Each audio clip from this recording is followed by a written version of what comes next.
just to hear your voice and hear your story, I want to highlight some things that are even going good. Like, you know what I mean? Like, yeah, just so we can, but, you know, right here we have Jewel Allen that I met as Jewel Turner. Come on, Turner. So we met in high school too, and Jewel was just always a jewel, like, for lack of better terms. Like, you can see her personality that shines through in any atmosphere, in any moment. And so, I mean, you were like my first friend. We're like, a long time. I mean, I feel before Crystal. Yes. Like, I met you before. Yes. And so me and her cousin became like really, really close, but it was like after I met Jules. So it's been highs, lows, ins and outs, and always a very kindred spirit that I just want more people. Like, I want to put women on this pedestal, like, so people can hear their stories. I know podcasting is really like a very male dominating like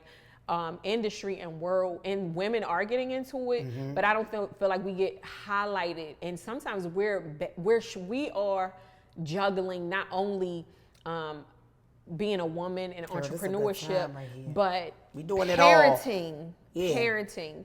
And so, let's get into it. Yeah, let's go back a little bit to like how you, like, what you do for a living and how you got into it, and then we're gonna talk about the land, the church. We're gonna talk about everything. Here's the thing: like, entrepreneurship for me was never something that I thought that I would do or was like going to be a part of my life, right? As much like pastoring, I never thought that I would be a pastor.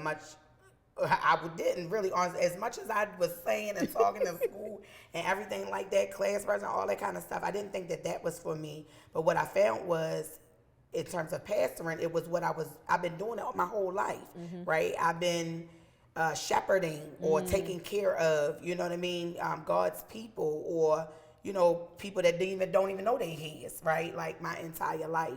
So it wasn't something that he was calling me new to do. He was just putting a label on it, rather, like, this is your purpose or whatever. And then I never thought that, and it's so funny because I was just saying this to my husband the other day, like, I never thought that I would be an entrepreneur. I'm not a cook. I mean, I was talking about my businesses and stuff, right? Prep with Love, Love IPFY, the novelty business that I have that means I'm praying for you.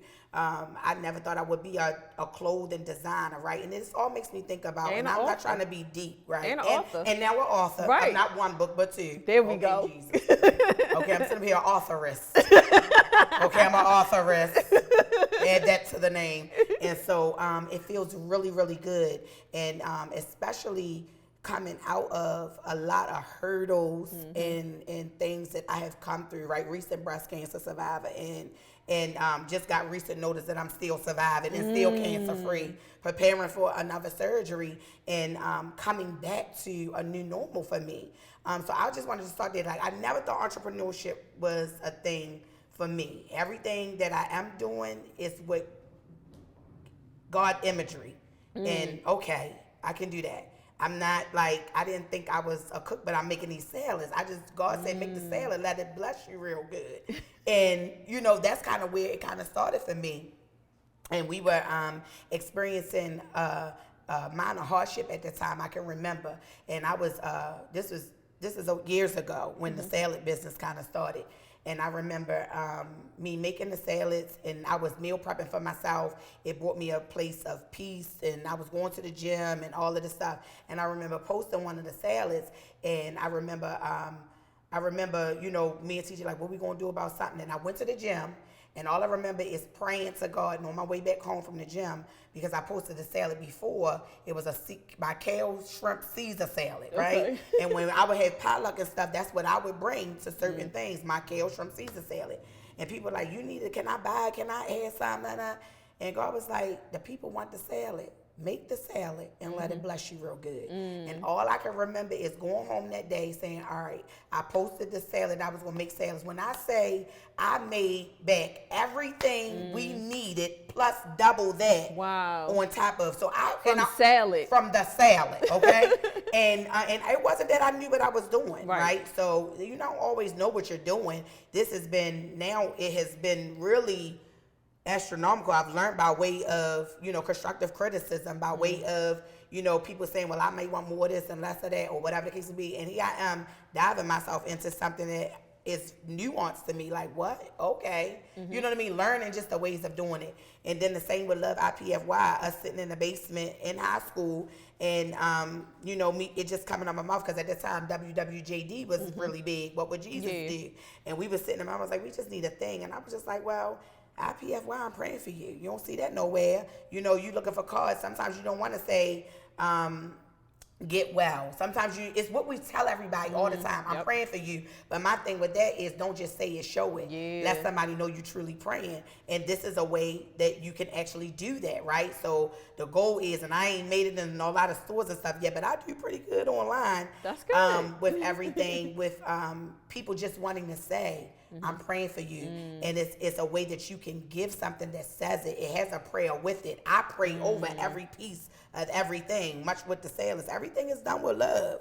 And I just didn't know that these were God's plans that he had for me, and then to be able to do them, because I'm a pastor who is bivocational. I got that word right. Because I was trying to figure out, is it bilateral? What is happening? But I'm a bivocational pastor, and then I work full time. Yeah. Okay. So let's how do keep that how real. do you like, how do you do that? Because Paul had a job too, and some of these pastors need to go get a job. They do. Okay. I just want to say it for the people in the back that need to hear me. It's okay with the recession and then the pandemic, and we still try. What we doing? Right. Okay. You need to go get a daytime job. And I'm saying that because Lenise, in the beginning of pastor, everything was banging, going, and everything. Had I listened to what people's perception of influence was in my life, right? All these people, they coming, you know what I mean? But it's not my influence. It belongs to God. And there's different kinds of influence too. And had I listened to the voices that was like, you gonna be full-time pastoring, full-time, and this and that. Girl, I went and had my God, the stuff came, and it would have blew it all away, right? I huffed and puffed and blew everything down, right? So, I mean, you have to have wisdom. Wisdom is so important. Yeah. It's better than money. It's better than material things. It's better than everything. Wisdom has become like my best friend, right? Because it can do, it can set things up. It does what money can't do. It does what stuff can't do, right? When you know how to maneuver. And so that's what I pray and ask God for. That's what Samuel prayed and asked God for. And he gave him the wisdom, but with the wisdom came everything else. Was one of the richest ever. One of the richest ever. And then he had all them women and everything too. But he had everything, that he needed, but just asking God for that much. And that's kind of where I am in my life, coming back to, like I said, a new normal, being out of reach for these past I would say 3 years, being sick and not even being able to move at times, and wondering, would I ever get my life back? What is next? And so I would hear God say, write the book. But I mean, and what I do for work, I work for the government, right? And I work in a department called regulations. Okay. So I regulate documents. I regulate, I read, I have to read, and I have to edit these documents and blah, blah, blah. For the White House, for certain aspects of life, right? Or the government. Let's say that. And what people have to understand is nothing is amiss. Like I'm just saying that to say that even that helped me with this, right? When I had to sit up and edit these books, or doing what I didn't think that I could do. When God tells you can do something, he really mean it. He'll provide the pieces you need, but you can really do it. And then you're doing it for the government, and you need to be doing it for yourself and your family, and showing your family. And I'm doing everybody else's side, and I'm support. It's like I'm in the season of my life where it is my time. It's my turn. It's my turn. What we doing? And then all at the same time, because I've pushed everybody else. I've helped everybody else. I've been everybody else's biggest cheerleader. And there are still some people in my life that I would love to. One sitting in this room right now, that she busting out of scenes. I'm going to give her everything I got. You understand what I'm saying? For the right people, the right reasons, and the right seasons. But you, it's my turn. It's my turn. I love it. And I'm saying that you feel. But no, I love that you. I love that you have this energy, because I feel like for so long it was always about everybody else. It was always catering to this person, pushing this person, speaking promoting for this person, yeah, writing for this person, setting up events doing so much for everybody, praying and getting up in the middle of the night with my own family, right? Like I'm a pastor who, even through cancer, like people don't know it, I led from my hospital bed when I had to. I preached going through chemo and radiation. I never stopped. And I get it. Where did it come from? I get it, but I get it, but it's still mind blowing to me. Yourself, yeah. Right. It's like, please, but it give you a level of, please don't.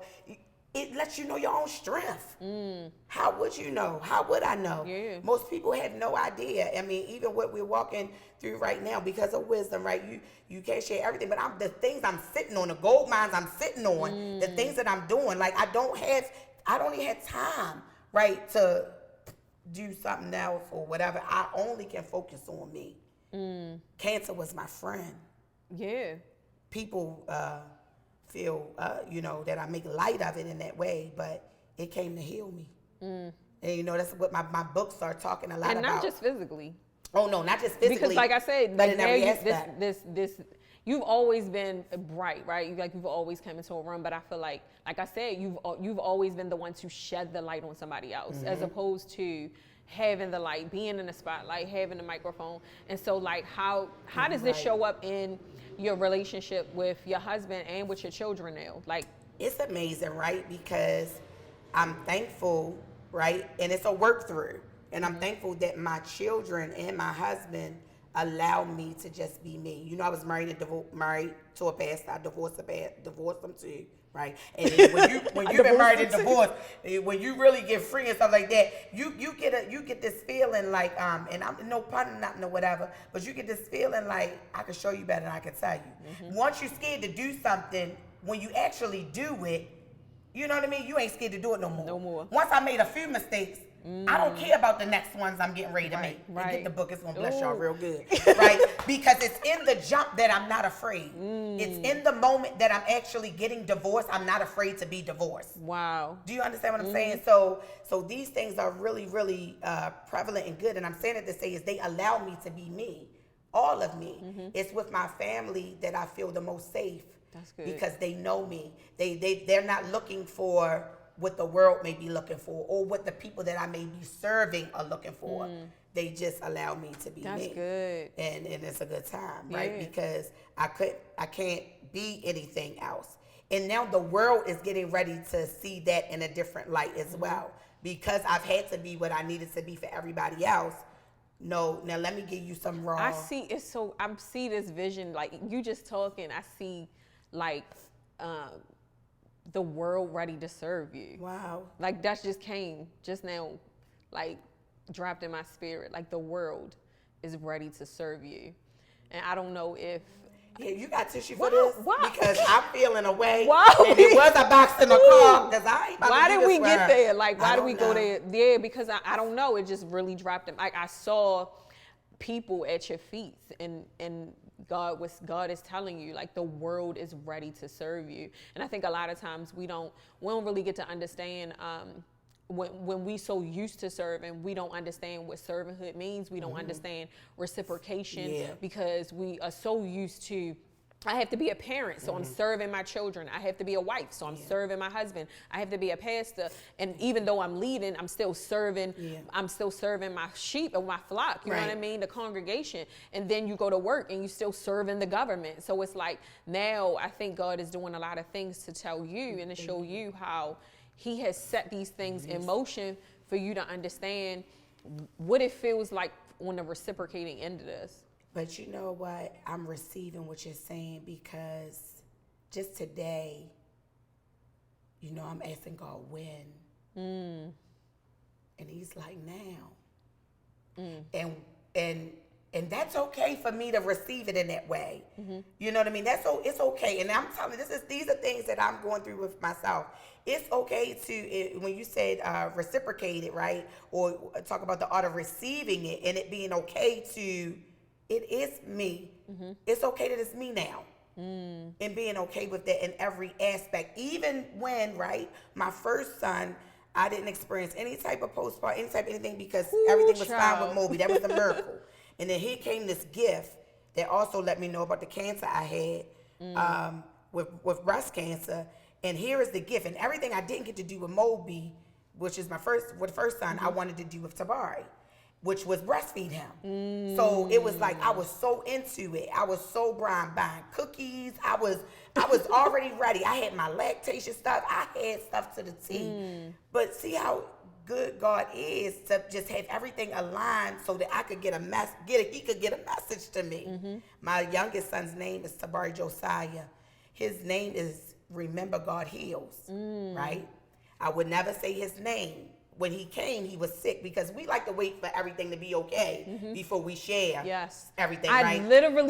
I just said this. We like to wait for I said we like to tell the story once we're on the other side of it. Yes, Lord. But God's like time out for all that, right? But he was getting sicker and sicker. He was in one NICU. We had to go to another NICU, and we didn't know what was going to happen with him. And the only thing I remember was hearing the Holy Spirit say his name. You won't say his name. You won't put his name in the atmosphere, because me naming him was because God was bringing me out of a season into a season of healing from a lot of trauma that I had just experienced probably a few years prior to, with church, ministry, relationships, trauma ships, just everything. And it was a sign that God was ready for me to go through this healing, right? But I didn't know healing was going to look like this. Oh, listen. Come on. I didn't know healing was going to look like. I didn't know healing was going to look like cancer. I didn't know healing was going to look like postpartum. Cancer. I didn't know healing was going to look like postpartum in the NICU. I didn't know healing was going to look like losing your mind. I didn't know healing was going to look like breaking you down. I didn't know healing was going to look like this, right? So that's good. So here was healing. Healing was coming, but it's just the way it started. And then, come to find out, can't breastfeed him because that was a part of his intestinal sickness. So I'm like, okay, but everything was to get me, even when I was in the NICU, I'm gonna tell you this one night, and the nurse said, you need to go home. He's gonna be fine, but you need to go home because you need to get ready. And when she said that to me, instantly, it wasn't about, I'm like, get ready for a child. I know how to play you and change a pineapple. But the Holy Spirit was saying it was me. I needed to get ready, because not did I know that when we got home, COVID was going on. I was going to get COVID February, March, my 38th birthday, or 38th birthday. And then April, cancer was going to knock at my door. And it was breast cancer, because I couldn't breastfeed him. I thought my breast would drain out. The right one did, but the left one didn't. And that's kind of how everything got started. They treated me for an infection, but it was really cancer. And by the time this rare aggressive form that they said wouldn't have remission, they said would never go away, listen, honey, it's gone. And the Lord was saying, just because they said there wasn't going to be no remission, don't mean it ain't going to be. So in the spirit is in the natural. That's how I try to make things really relatable through life, and really not trying to go over nobody's head with stuff. But realistically, how do you even stay sane in this? Because now it's not only, I can see it's like, all right, so a typical or normal person, we balancing and trying to figure out how we're going to get through the days, and financial issues is normally the biggest thing for us. But now on top of it, now it's like you have health issues, your son have health issues, cancer, COVID. Let me tell you, this was a good time. And then postpartum. So postpartum was ridiculous, right? What? Oh, Jesus. And if I could be completely candid, like I literally, I promise you 2 weeks ago was like, it just lifted off me. 2 years.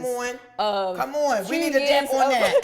2 years of wanting to, and I said this before, not necessarily wanting to die, but not having enough in you to want to live. You know what I mean? Or some weeks it's like, can I just skip a couple days? Or can we finally just get to the other side of this? Or can I want to be able to wake up and not feel a burden of life on me. You know what I mean? To the point where it was some moments where I felt like, how can we all be gone? Not just me, but the kids, children too. But then you start thinking, like, I started to think about, like, how could this look like a mistake? Why would you give me this responsibility, God? I can't handle this. And you know what God is like? Because I had it. You got it because I had it. Right? Like, I've just learned, I don't know if I ever said this to you before, but what I am learning and what I love about the relationship we do have with him is that when we do experience these moments, we're closer to him than at any other time in our life. We're closer to his miraculous working power. We're closer to understanding him, the best out of anything he could have ever faced, right? Like, we're closer to him than we've ever been. I'm more closer to him in my infirmities and the traumas than I am when everything's okay. Yes. Because I can understand him, right? So some things it's just about getting understanding. Sometimes we think it's us when we in that okay state. So when we doing okay and it's nothing messing up, we think everything is good. Yeah. Not really understanding how the good and the bad is working together. The sovereignty of who he is. And I want to make clear, sovereignty, right? Which just means he can do what he wants, how he wants. And you know how I know, and even with juggling everything, I didn't think, I'm just going to get back to the whole entrepreneurial piece, because I'm like, okay, Lord, you want me to write a book? I don't think I'm an author. I don't think that, if I thought about it one time or two, okay, but I had books already in me. And it was like, okay, write the book. But I was like, well, what's going to happen to IPFY? Drop with love. I would make a salad. We not that. The salads are gone. The salads are gone. IPFY is gone. I had plans. We had plans. I was getting ready to come up with this new line, this new design.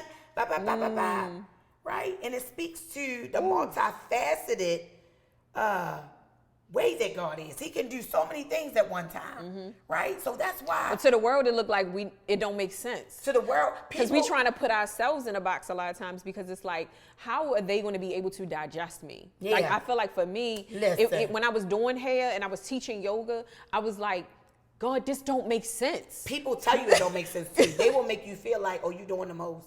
Yes. You doing too much. You sit down somewhere. Well, you get that book. And I'm going to talk to you about being busy versus productive. Whatever God breathes on for you. Didn't the last person just say that? Whatever God, so it's confirmation. I'm not busy. I'm productive. See, in the theology of work, I learned it best to work when God works and rest when he rests. There are times where God will say, do this with me. And then there are times where he may say, take this rest with me. But we often miss it because we always think we're supposed to be doing something. So because we don't receive it, he may send a wind of something that looks like cancer, trauma, something going on, right? Or whatever, to sit you tail down somewhere, right? I'm just saying, I'm not like off-putting any other forms of it. I'm just telling my story, right? To get you to sit down so he can do some things, because he might want you to just rest with him. And that's great in the theology of work, and that's great in the theology of our own life, and how we are able to intricately be placed in doing this, that, and everything. Because as long as it's bearing fruit, what you saying to me? Get out my face. And that's, you know, Lorraine taught me that, right? So I got to give it up for my mother for that, because I just remember one time in church, and I'm giving y'all all of this, and it's in the book. I talk about shed a little light. No, that's good. But I remember, I've always been doing something. I'm out in my life. There's always a few things going on at the same time. And I even am baffled by it, but I remember we was walking out of church one day, and this lady was just jokingly like, Lorraine, it's so good to see your daughters and everything. They always so busy all the time, always got something going on. I might have had the organization and business. I don't know all I was doing before I even came to pass, but I was always doing something. And Lorraine, I'm saying Lorraine, and all I remember was her pausing midway to get out the door, and she like walked backwards to the lady and was like, let me tell you something. My kids are not busy. They are productive. And there is a difference. People can be busy doing anything, but my kids are fruit bearers. They are productive. And from that day, I never let anybody, now I've had moments where, let's talk about it, where you mess up in that, right? Oh, yeah. Where you just indulge in everything, because the way you know it is, or for me is, something is going to lack in a major way. That and when I say that, I mean the things that should be a priority, like your family, my marriage, my kids. When things are just so out of whack, your home is looking at them. You know what I mean? There's a priority to this thing, right? And when those things start to be of a detriment, then I have to say, now hold up. Yeah. Where are my priorities? Where are my priorities? Where's my focus? This isn't a good balance, because now this is taken away from this, all my time with God. Yeah. Right? Because God give me the thing, and now I think the thing is more important to him. If I just listen to him, I mean, Yes. you know what I'm saying? No, Like, he'll definitely. work the thing out. I've been like that even in business. Like Yeah. I said before, like a lot, my business was my focus, and I was thinking that my business needed to be my focus because that was what was supplying the lifestyle for me and my children. Yeah. When honestly, like even biblically, if it's saying seek me first, like seek the kingdom Well, should be how about, my and first thing. I will supply all your needs. Because when you it's like, why don't we believe why that? don't we believe though? it, right? Why, until you have to believe it, or until it becomes believable to you. It's because sometimes we so quick. Sometimes you have That's to good. sit in something Until it long becomes enough until it believable. becomes believable. Lord, help my Yeah, unbelief. that's good. You understand? Help my unbelief. I don't care how much a pastor is a pastor. Help my unbelief. Yeah. The Pope is the Pope, or the people be the people, because they be peopling. But listen, when you said that about different things and falling through the cracks, it was something that she was saying. I was getting ready to touch right on. This is a little bit of brain fog that sometimes No, happens, I know. but I hope I'm doing okay. I'm doing it with my mom. You're doing and we amazing. fine. But it was about the lot of things that we have sometimes going on. But God pays for what He orders. When He orders something for your life, He takes care. Thank you, Holy Spirit. See, I get excited because He brought me back to the thing. When you were talking about being sick, you know, trying to work all of this, not working, because I had no leave for work. No leave, because My I mother didn't exhausted either. it with the baby being sick. And now I'm sick. So what am I going to do, right? Okay. And here I am, the pastor who gives everything to everybody, afraid to ask for anything. And I struggled with that right up until the day before chemo was going to start. And it was riding on me, and the Lord was like, you better open your mouth and ask. And I remember that night I did a live, and I broke down on the live, and God was killing the pride. He allowed me to be absolutely vulnerable, cry, whatever. I didn't think that. I said, all right, I'm going to ask, but I'm going to be. Yeah.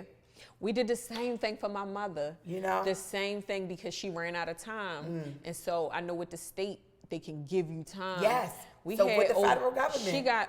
She got over like 200 and something hours. Listen, let me tell People you were what just donating hours. Like, I just got 5 hours. I got 10 hours. I'm Can being your real mother good take- right now. She took to it. sit in this chair, because I'm running for her and me and everybody else that God shows up for. Because He asked me to take a walk with Him. I didn't know where we was going. If He ordered the cancer, He gonna pay for the cancer and everything with it, right? And now it's my job to go help other people figure out how they gonna take care of their stuff. Let me tell you how strategic God is. Can I break this down Go real ahead. quick? The baby's sick. He has an intestinal situation. No, I'm not gonna breastfeed him. Well, he needs his milk. This milk is $80 a can, almost, right? We in the University of Maryland, right down here. And I remember them saying, well, you can fill out, do you have WIC, do you have assistance, do you have anything? Now here I am making all this money with the government. Surely ain't what's for me. Ain't not gonna be for me. Or whatever. Right. I didn't think I was going to be able to get anything. And then it was like God was just strategically doing everything. And my sister called me. And at the time, TJ had started a job, but he wasn't making as much, right? And we were like, come on, promotion, or come on. Or sometimes we like, when is it going to happen, or whatever. But God needed us to be where we were in the situation so I could get the WIC. And because I had the WIC, right? I ain't paid for a can of milk a day in my life. And it don't even go, it goes beyond that, because being in the hospital, when I found out I could apply for financial assistance, I made a lot of money. But they said, if you are on a program, we will. So since you got WIC, you was able to get other. I'm trying to get up out your chair. Since I had the WIC, and let me say, listen, even when the WIC was, honey, listen, so I get it. I just went through that with my sons. Things come our way. And it was a milk shortage. It was a milk. It was a milk shortage. Listen, we were up and down the East Coast trying to find milk because my sons had a cow's milk allergy. Come on. So And we that had was- to get a yes. certain type of milk. Did you have and it's Alacare? sold out everywhere. No, we got Nutromogen. Okay, but it's high. Yes. That was going to be one. That was one of the ones, Yeah. right? But we had to do the Alacare. But what I'm saying is, he set it up in a way. When I look back, I'm so grateful, right? Because he got the new job and everything. Had you got the promotion and had you been working, but in the timing that God needed it to, and because we had these circumstances going on, bills even was falling subject to the situation. We gonna defer you here. You ain't got to worry about this there. You know what I mean? And it worked for me. It works for me. So I sit here and I don't have this. You understand what I'm saying? I don't have. God pays what he orders. God pays what he orders. Yeah, I listen to what people say, especially when it works for me. That's for me. And so where I was so worried, God took care of everything. How about the donations that came in on top of donations? I remember one time a bill had came because being sick is expensive. And I couldn't do my other jobs. I couldn't be an entrepreneur right now. I had to be just sick. I had to be laid there and only blink my eyes to try to get through chemo. Right. And most people don't make it through chemo. They don't. Right? So, and God's like, I'm going to take care of everything. And like you talk about that belief. And you know what I would do? I would go back to him. You said you was going to take care of me. You said, I told them that I didn't have no stage 4 because Jesus going to help me. Make good on every word, because I'm saying it with power. I'm saying it from a place of believing in you. And now you got to show me. It's like levels to this thing. Because not that I never believed God. Right. But when it's time for your faith to be stretched. I was about to say, how did this strengthen your relationship you can't tell me nothing. I speak a thing and it come to pass. You understand what I'm saying? It's put me. It's like the tax brackets. I feel like I'm in another bracket with him. Ooh, I love it. You know what I'm saying? I love it. You can't make me doubt I'm in him. another tax bracket with God. I'm in another bracket. You can't. Who you talking to? So hence all the good things that are happening right now. I don't have money, but I have wisdom, and I have faith, and I have favor. I ain't need nothing else. To this day, everything that even has been happening, the celebratory things, right? I'm not in like over my head with hospital bills, and my house ain't gone. We had just moved into this beautiful home that God blessed me with. I said, Lord, how we going? What we going to do? And now a baby, and now this, and now that, and I can't work, and wow. What are we going to do? We never missed a meal. Nothing was repossessed. Nothing was out of place. Nothing was lacking. Even in the midst of the trauma, right? Me mentally. Yeah. Trying to just ask him to keep my mind, that I still ask him to this day. See, some people think you arrive at certain points and then I got it, light bulb. But no, it's second by second, minute by minute. This is me going, like sometimes I'm like, I wish people would follow me through the day. Right? But the bossed up part is like, you couldn't walk a day in my shoes. I tell people now, if you couldn't handle me before, you definitely can't. It's no way you're going to handle this now. Yeah. So people have tried to, not intentionally, some people, but minimize his glory. And when I say that, I just over all this evidence, though, because my thing is like, how do you diminish God's power, or how do you not believe after such testimony like this? We've been doing it all our life. You know what I mean? And I think a lot of times what we take for granted is his presence and us even having access to him.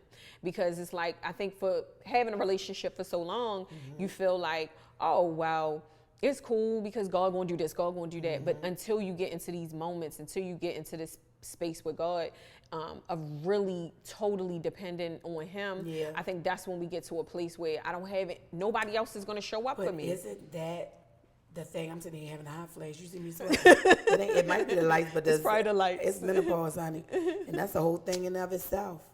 I'm in full. You're not going through. Yes, I am. Like early menopause. Okay. No, it's full blown. They took everything out because the cancer was estrogen driven. Oh. And so to decrease all my chances of it coming back, because it's big on recurrence, I went on and let them do the hysterectomy, or it was an oophorectomy. Okay. And so it puts me in active menopause. So yeah, I'm still working through my hormones. How does that show up? Like, girl, being so young? Up, but menopause the bomb. Menopause is the bomb because it helps me help myself. You know what I mean? Like, how can I say? In some ways it do. In some ways I'm still working through the hormonal aspects. But you like, I've been really nice, right? I am nice, right? But I would hold back sometimes, right? On really saying what I want to say, or... Oh, baby, that's 40. Yeah, that's 42, girl. Baby, I told you the voices be coming, And it be like, get your tail up today. You ain't listening to nobody. You better listen to it. Even in moments where I think I'm getting ready to take care of somebody else sometimes and I need to be focusing on me. Worry about yourself. This is what's going on in my mind. And it be cussing and everything, Lord. And I be like, okay. I be talking to them like, okay, girl. And then I be like, all right, I got to worry about myself. Right. And it feel good. And I don't know if it's menopause mixed with 40, but it's a good thing all time, That's Jesus. good. That's and good. I feel good about that. I think 40 came with a little bit of freedom that I wasn't expecting. That I hoped for, but I didn't know how it was going to show up. I was nervous, Lenise. Me But too. that morning that I turned 40, I was laying in my bed. And I'm thankful, right? Because of everything I've been through, whatever. But some mornings it's hard to get out of bed. Let's keep it real. And I have some times like that, even because it's just like, sometimes it's just like, wow. You know, and sometimes I'm like, or let me say it like this. I'm like, when I get up, I'm like, I'm still here. Right? And so the expression is sometimes like, damn, I'm still here. And then sometimes it's like, I'm still here. Yes. You know what I mean? That's Do what you I was get saying. what yes. I'm saying? So that's what I was saying even about postpartum. Whereas those some mornings you wake up and you like, why did you wake me up? But some mornings it's like, all right, I'm up. Right. We out here. So like, you know what I mean? It's to work for me more so now because it's like, well, since I'm still here, and I learned that through my divorce, the church people told me I was going to hell in a handbasket, and then they told me Jesus was so mad at me because he hate divorce, and then I thought I was going to get hit by a car every day, so I was nervous. Look at me with all my church style. I was nervous. I was like, Jesus, man, He gonna kill you. But it wasn't until I kept getting up. That's weird, but that was what saved me. It was like, somebody lying because I keep waking up. Ooh. Somebody lying because I walked across the street, the bus didn't hit me. Somebody lying because I'm still here. Yeah. You know how many years after that divorce and I'm married again? Married again. Yeah. Somebody lying. Listen, I ain't even going front. We used to be like, oh, how do you get married twice in your 20s? We can't even get married once. we was, because you looking at like you got divorced. Right. Me on the outside, I wasn't looking at it like that. Wow. I'm like, how do you get two husbands? Wow. You know what I mean? I know it's funny, but it's a real thing. It's about perspective. Like, so you looking at it like, oh my, but we on the outside, we looking at it like, well, how can how are you a wife? Like, what qualities did you portray to be able to obtain a husband more than once? You see what I'm saying? So these are things that you might not have known, and you looking at it like, oh, I've got a failed relationship. But on the outside, I was looking at it like, well, what do I need to do to get a husband? Wow. And she knows because she's done it more than once. Wow. You know what I mean? Yeah. So don't look at it like a failure. You gotta look at it like, or how I know for me personally, I don't know about anybody else, but I was looking at it like, what does she have? What wife-like qualities does she have that I need to have? Be myself. And at that time, I know I wasn't a wife. And the thing, you know what I mean? Right. Call out within yourself who call out the wife. You understand what I'm saying? Because it's no rule book. It's no nothing that could have told me. You know what I mean? And I didn't get divorced because I was the wrong wife. He was the wrong man. But my perspective is not to have. Or we were just wrong for each other at that time, or whatever the case may be. Let me keep it real like that, right? Because that's the thing about marriage and divorce. It's never just one person. It's always two. And I don't care if one up than the other. We all got to eat this stew. Yeah. That rhymed. But anyway, we all got to eat it. And I'm just saying that to say, you have to just be who you are. You are already that, right? Maybe when you accept it. Yeah, that's what it is. And stop trying to think you're not. You understand what I'm saying? There's nothing more. There was nothing that I did, right? Or to believe that I could do it again. You know what I mean? And for me, right, perspective, right? Not to think that, is this one going down the drain too? Right. Yeah. Oh, help me, Jesus. You know what I'm saying? And to believe. It's all, I think it starts and ends with that, right? And what we tell ourselves.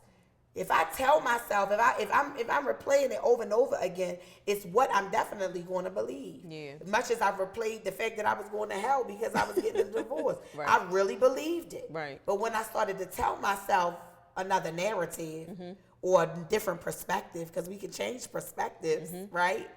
It started to work for me, and I would say it over and over and over again until I couldn't say it no more, right? so Or maybe he good. just hasn't found me because I'm here. And I'm ready. But have I found me? Ooh, have I found me? That's the better key. question. Yeah. Have I found me? So that when he is, that's sticking with me today. yeah, have I found me? Have I Yeah. found me? Because when you find you, you're okay with if it happens or not, or whatever the case may be. I'm me. And I'm okay with me. Even if you are married, because there are a lot of married people, Lanice, at times that feel very alone. You know what I'm saying? They married, but they by themselves. And what we doing? Ask me how I know. I was married to one. Feeling absolutely, what we doing? What's the, Yeah. and, you know, and don't live with regrets. I don't have regrets. I don't wish I would have did nothing different. I don't wish I would have said nothing different. I don't wish anything would have happened differently. I'm grateful and I feel blessed that I'm still here to live to tell the stories, but I don't wish nothing was something else other than what it was. That's good. So with all the hardship, with all the struggle, the disappointment, the setbacks, fail, this, that, whatever, and the joys, you know, I don't wish nothing different.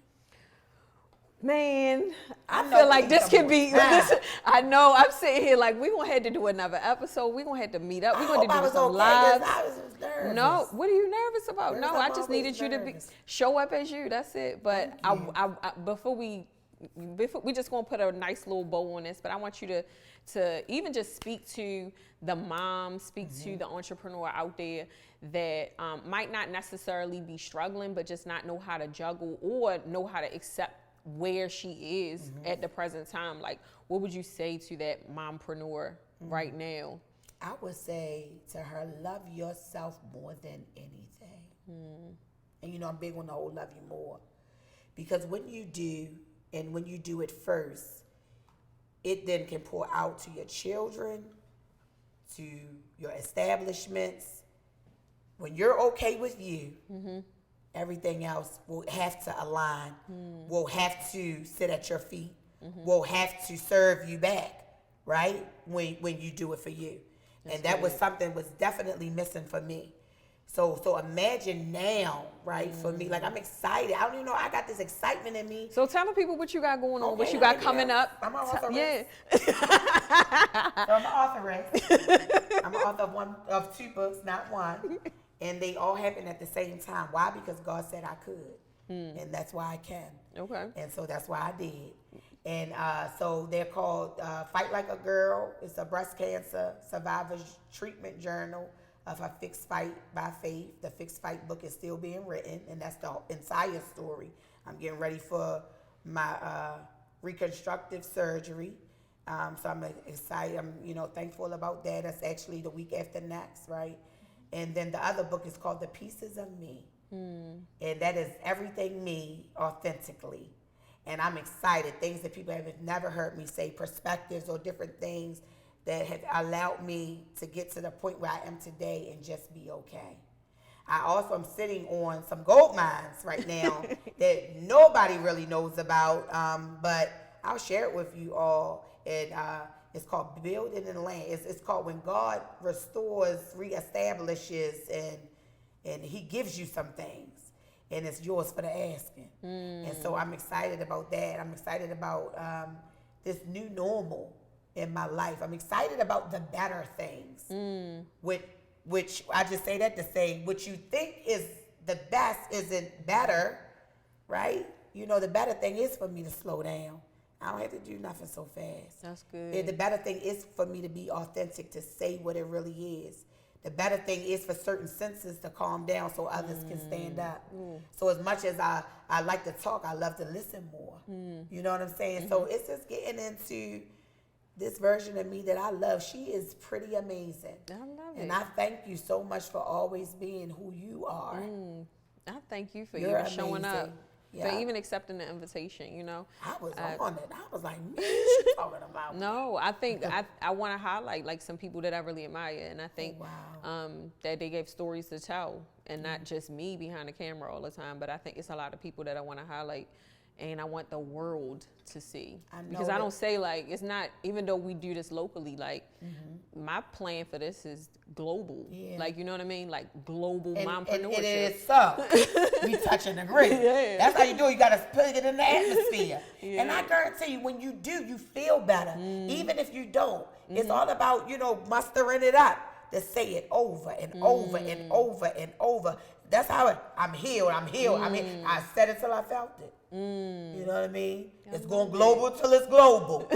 and I'm telling you that it's going to manifest itself, because I'm sitting in this chair today with you, right, manifesting a piece of my life. You talk a lot about, because I, you know, being behind the scenes, I was, as much as I like to speak, I would put everybody before me. You called it. And the Lord was like, it's time for you to come. Ain't no more. The world is ready to serve you.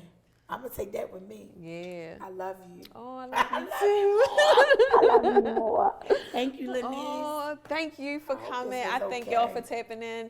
Thanks for listening to this episode, and I want you to make sure that you tap into the show notes, because that's where all the information will be listed, where you can find Jewel, Elder Allen. Past the J. Okay. If you call me Jewel, I know my name too. That's good. So make sure that you check out the show notes if you need to get in contact, if you want to attend service, if you want to get a copy of the book. Everything will be listed in the show notes. So thanks. That was good. You gotta get ready. I'm probably your president. What you gonna do when your book come out?